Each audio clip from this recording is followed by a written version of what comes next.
We have to drive to the new pad, and there I notice for the first time a beautiful piano. The host, Airman, is not even up. Levesque also lives there. Raphael will at least leave his stuff here. It's already too late for the second race, so finally I persuade Cody not to go to the races at all, but go next time, check the results tomorrow. Turns out later he would have lost, and just enjoy an afternoon of doing nothing in particular. So he pulls out his chessboard and plays chess with Raphael to clobber him in revenge. His anger has already subsided from a point where he was belting Raphael with his elbows as he turned the car, and Raphael yelled, "Hey, why you hitting me? How come you don't think he's hitting you because he's sore because you conned him into moving your stuff and now he's late at the races? He's chastising you," I add, shrugging. Now Cody, having heard us talk this way, seems apparently contented, and they play big evil games of chess where Cody yells, "I gotcha!" while I play the big loud records, Honegger, and Raphael plays Bach.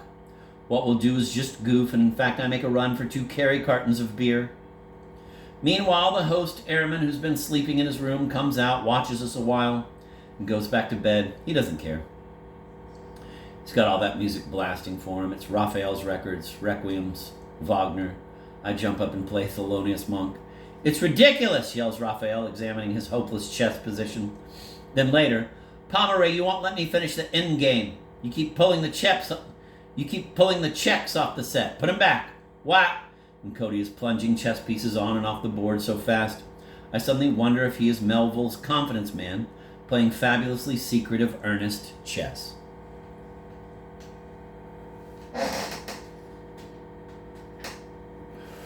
Then Cody goes to the bathroom and shaves, and Raphael sits down at the piano, slumped with one finger on the keys.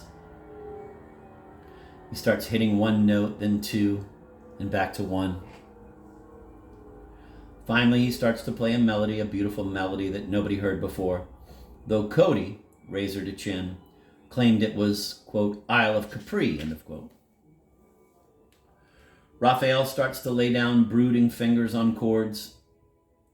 Pretty soon he's got his whole sonatal etude going so perfectly he's got bridges and choruses. Returns to his choruses with fresh new themes.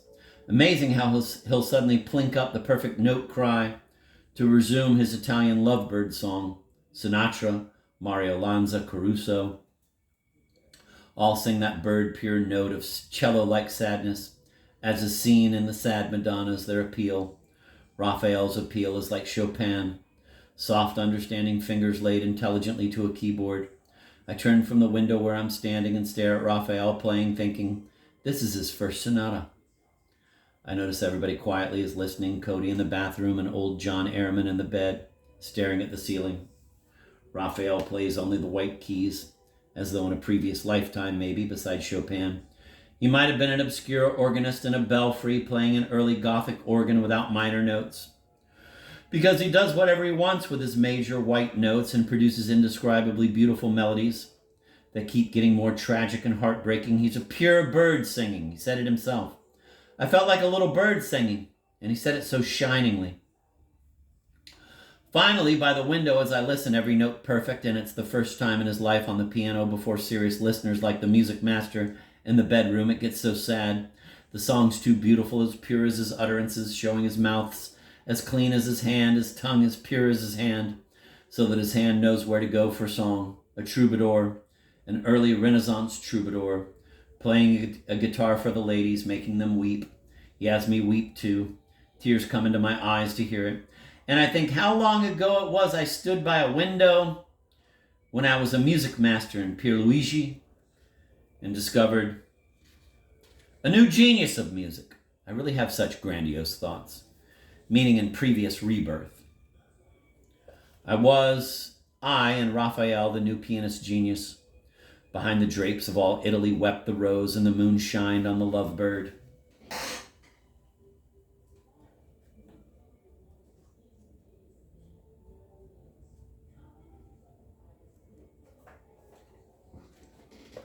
Then I picture him playing like this with candles like Chopin, even like Liberace, to gangs of women like Rose, making them cry. I picture at the beginning of the spontaneous virtuoso composer, whose works are taken down on a tape recorder, then written, and who therefore writes the first free melodies and harmonies of the world, which should be pristine music. I see, in fact, He's possibly even a greater musician than a poet, and he is. I see, in fact, he's possibly even a greater musician than a poet, and he is a great poet. Then I think, so Chopin got his Urso, and now the poet blows both on piano and language.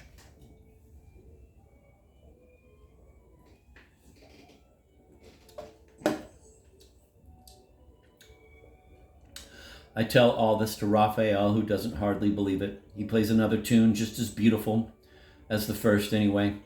Then I know he can do it every time. Tonight is the night we're going to have our pictures taken by the magazine, so Raphael yells at me, "Don't comb your hair. Leave your hair uncombed."